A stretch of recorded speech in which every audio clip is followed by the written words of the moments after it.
Alrighty. Hey y'all, it's me, Hales.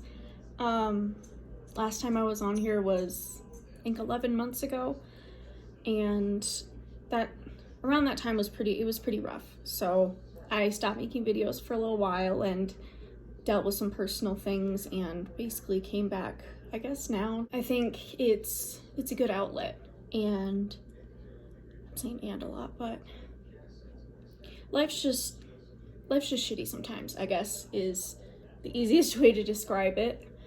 But I think if you're wanting, I guess, the best for yourself, you have to start looking a little bit more forward and focusing a little less on, I guess, the shortcomings of life. But I haven't put one on in a long time, and I didn't have a great following before I left, obviously. So it's almost like starting all over again. But you noticed in my last video, I did have long blonde hair. I now have short red hair. Everything went down last year with me in my personal life, and a lot of people, basically years and years before that I've dated or hung out with and stuff, they always never wanted me to cut my hair. They always wanted it long. It's grown a lot since I cut it, but they always wanted it very long, or they only wanted me blonde. They didn't like any other colors. So it was kind of a, I guess, for me thing. When I cut it, I felt so liberated because I made my own choice.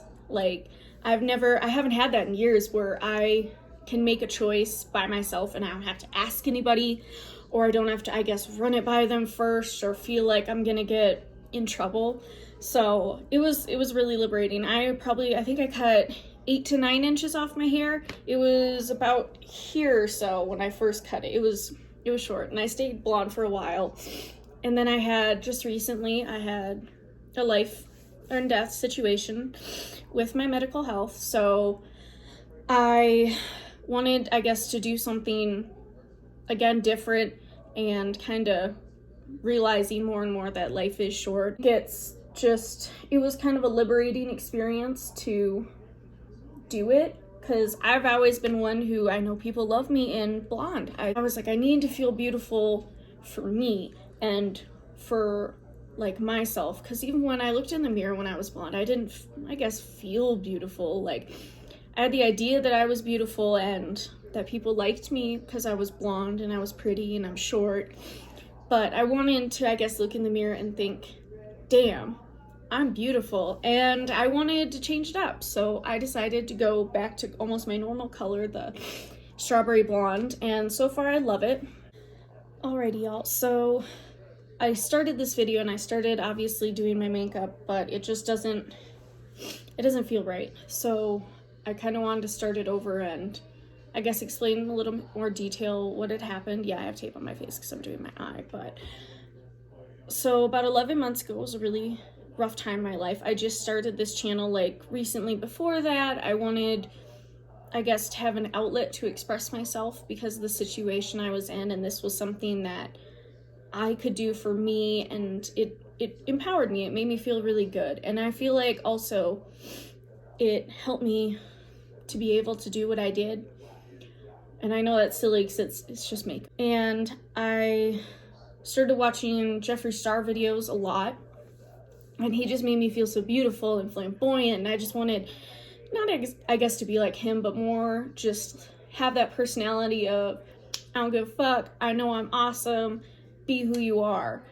And I was in a relationship that didn't let me do that. I was very much at their whim with what they wanted to do with life, what they wanted to do with everything, and I was part of the everything. And it wasn't in the way of, I guess, that we'd want it to be if you're someone's everything. It was more of like a putting a stone on your chest in a river type of everything, that power that and it was really hard. Life got really, really, really dark for quite a few months.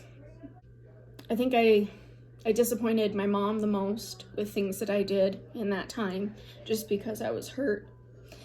And I was trying to figure out who I was, because I wasn't who I was for 3 years. And even before that, I guess I always wanted to please everybody. and I needed to finally do something for me. So I left that relationship, and everybody thought everything was great, but I didn't want to get help for myself, even though I knew I should. I should have done a lot of things differently, but I didn't. And I went down a really dark path that I put myself on at that point. I think the turning point was when my mother called me in the morning and had almost like a come to Jesus moment with me, because I disappointed her with some of my choices that I made in that time. And I just remember pleading with her on the phone because I disappointed her. And I've never wanted to disappoint my mom. My mom is my best friend. My mom knows everything about me. And to have her express that she was disappointed and she was scared for me, I think really changed a lot. And because I had other people who might have said things every once in a while, kind of hinting towards that I was going down a darker path than I should have, especially leaving the one I just left. And, of course I'm crying and ruining everything, but I kicked myself in the butt so hard. And I was like, I'm gonna start therapy again. I'm gonna be a better me. And since then, I've gone to weekly therapy for domestic violence and learning, I guess, the warning signs to not get in another bad relationship and think of myself so little that I deserve those things. Because that was, I guess, the part that my mom, dug at the most, is that I'm worth so much more than what I was doing. And that she's so sad and afraid because I think of myself that little. That I would do or say those things about myself, because she knows I'm not. But since then, I've obviously been doing a lot more to, I guess, grow as a person, and me feel so good inside to know that my mom cared that much about me, I guess, because she could have just disowned me as a kid and say I'm out of reach for help, and it wasn't like I was going out to hurt anybody. I just was so depressed with myself and who I was and what I let people put me through that I didn't want to, I guess, face that. In all actuality, I just wanted to, I guess, feel good, feel valued, but it wasn't real value, it was fake value. And I realize that now, which I think helps a lot with figuring out who I am as a person, and especially on my own, because I've been most of my life in, I guess, relationships, so I've been abused. Want to please that person because that's what I'm good at. I want to make you happy. I'll do anything I can to make you happy. I'll change who I am, what I do, what I think. Like, my whole life will be based off of you, and I definitely feel like I was doing that a lot, and that's what was, I guess, making these guys come and like me, was because they knew I was an easy target. Because women have this natural ability that we just want to care for everybody, when we should stop because some people don't deserve it. Trash people don't deserve it.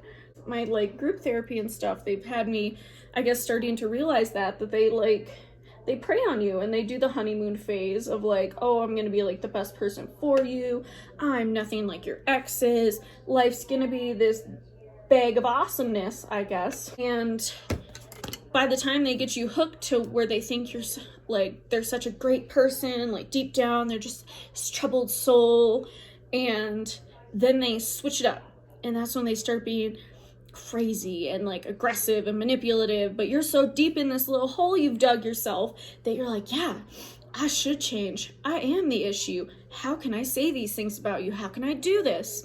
And I think now that I'm out of those situations, I realized how much I did that, and it makes me so sick to my stomach that I let myself go through that.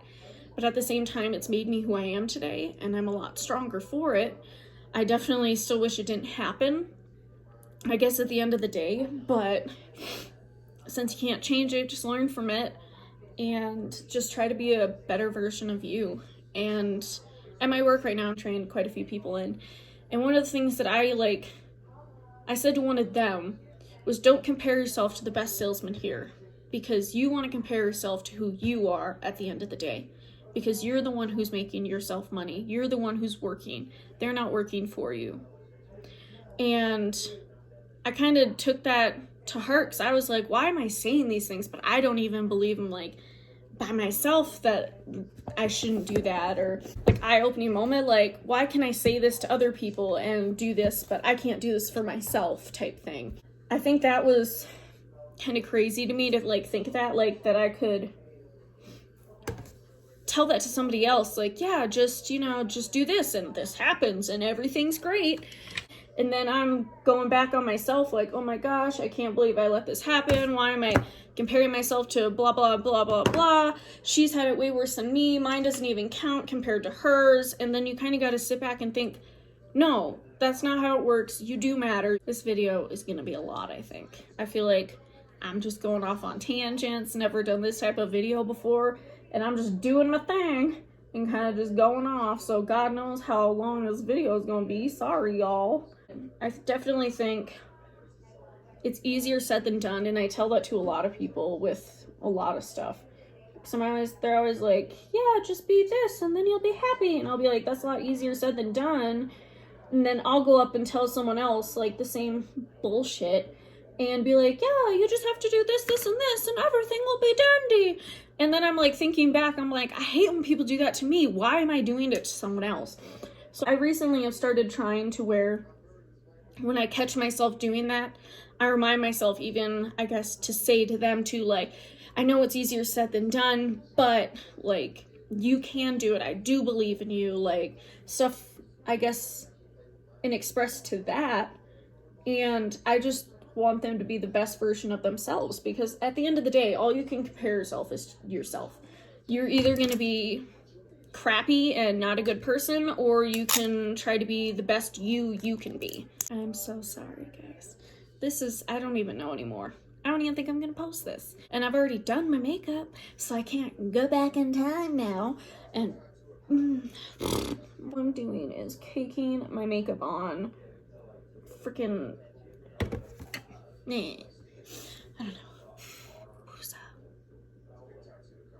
So, now that I have my eyeshadow set, I'm probably just gonna do like a simple wing and some lashes and then kind of go from there, then fix the rest of my mug here. But let me get this on and then I'll be ready, y'all. So I'm back. I did a lot more of my face off camera just because I feel like I need to get my crap together here. If you can't tell, my skin is like dry as a crocodile right now, because I got this new like face wash that works really well, except my skin feels like it's the Sahara Desert, and I don't know what moisturizer to use, because I've tried like all the ones that I have that I know work, and I'm dry, leathery, but we roll with it. And this is also, so I actually changed, because you guys know I used to use the Makeup Revolution foundation that was full coverage. Sorry, I'm a little blotchy, but I changed to this about 10 months ago, and I really like it, just for the simple fact that when you do have dry skin, it does,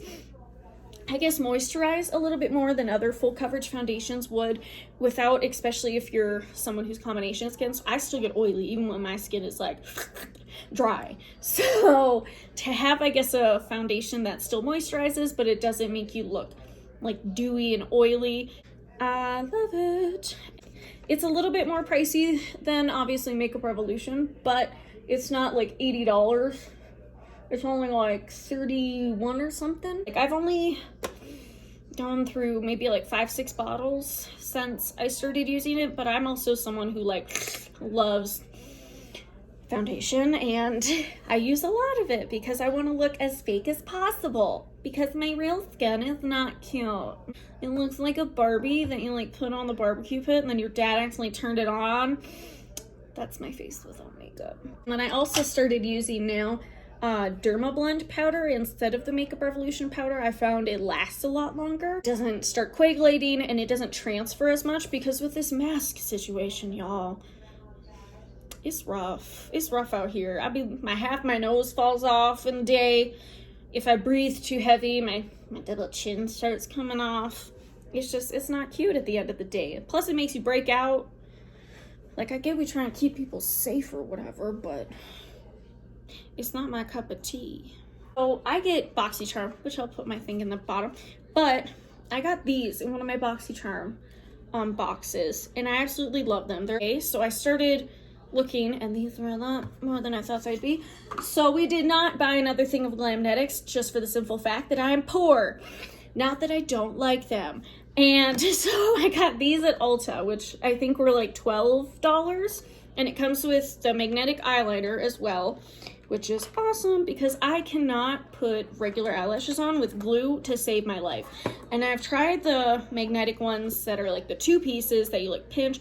Those still didn't work for me either.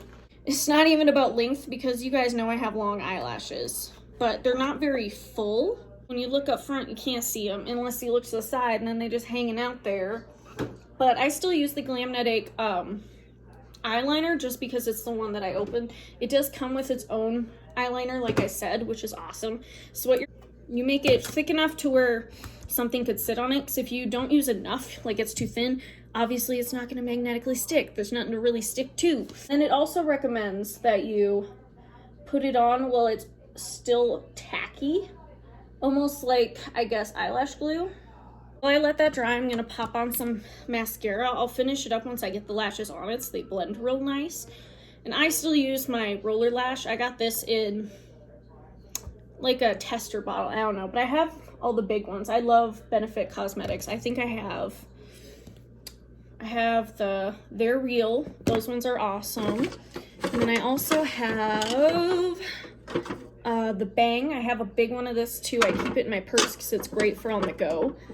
For me, mascara is everything because most mascaras either clump up my eyelashes or they just make them like stick straight out, like I said, because they don't have any volume. And even if I curl them, they still don't like to play nice. So do you ever like think sometimes, like before you do things, you're like, this can be awesome, this can be like the best thing ever, and then you do it and then it's not? And then you're just like, well, that was fun, but now I've committed, so I can't stop now. That's where I'm at with this video. Like, 100%. I thought this was gonna be way better. But it's not. Then these are the Flurry Light number 7s. So, and just, boop. And then I like these two, at least this style, just because it gives me volume, but I don't feel like I have a huge eyelash on my eye. That's like, I love the Glamnetic ones. They're like awesome for like if I was to go out on the town, like stuff like that. But just for like everyday wear, heavy. They're so heavy. And I get like some people like that really big boom lashes every day. My eyeballs hurt. But cause look at these. They're just huge. Like absolutely fantastic. Like gorgeous lash. But whew, I wore them once to work one day, and like halfway through the day I was like, I gotta take these off, these are making my eyes hurt. So if you wear those daily, I commend you because that's heavy. So now that I got these on, I'm gonna just blend it in with some mascara, and because this one has just a little bit more textured of a brush that I like for when I'm trying to blend them all. This is the They're Real travel pack or travel one. I think I bought all these in a travel size at one point. Because I have a blue one too. I'm trying to remember where the heck I bought these from.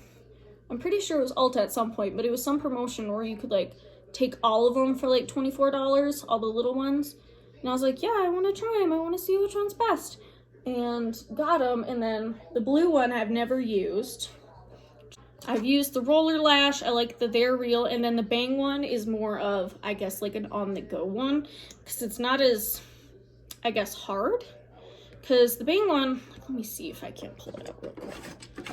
Where'd it go? It has like a more squishy brush. Like it's very loose, easy to move. So I like it for on the go when I'm just touching things up. But when I'm actually trying to like get them ready for the day, I like this one because it's not stretchy. Like it just pulls everything where it needs to go, does what it needs to do, and distributes nice. Only thing I don't like is the price tag. Can't talk and put mascara on. Gosh, I'm done with face. So I think all I have left now is highlight and lips. So let's do, since this is more of like a softer look, it's just pink, I'll probably use my Makeup Revolution, this shade. What shade is this? Set the Tone. I just like this one because it's really gentle, but it still gets your point across that you shiny. That you a shiny bitch. I don't think it's too bad. I think for talking and messing up a bunch, I think it's not too shady. But could be better, could be worse. But yay. Whew. That was a long one. And I didn't even get a life update. It was more just why I left YouTube for the first time. But I hope you like it. Please give me a like and comment down below if you like this or what you want me to do next, or if you just want me to shut up and make just makeup videos, because I feel like I sucked at this one. But I guess I'll link my Instagrams down below, and then also what I used. I don't really, kind of talked about most of it, because I used my Jawbreaker palette to do the red, my Conspiracy for the highlight. I still use the same e.l.f. Cosmetics 16-hour camo concealer for under my eyes. Still use this one because I like this one, the Juno & Co sponges. So good. Absolutely love them. Change the Clinique. I already talked about the powder. I haven't set it. I'll set it once my eyelashes dry. Ooh, I got new primer. So I recently started using these two, and I kind of like mix them. It's Keep Me Matte and No More Red by Catrice. And I'm basically trying, since I'm balling on a budget still, I gotta find the best primers for me, because I am combination, and this time of year it just messed me up. And I used the e.l.f. Poreless Putty Primer for a long time, and I loved it. But it finally got, I think, too used to my skin or something. It just didn't look the same. Still use it every once in a while, but not as often. And then I also got a new eyeliner because I get allergic to things over time, which is annoying. But I used to use the e.l.f. one, and then that made my eyes water really bad. So now I use the Wet n Wild Breakup Proof liquid eyeliner. It's $5.99 for this one, and I love it. It showed you the lashes already. I think that was it. But if you want to know more, just comment down below. I'm always open. You can always message me, add me on my Instagram, talk me up, pick my brain apart. If you're mean to me, I'll probably cry, but I can take it. I'm an adult. I guess that's it. Cheers.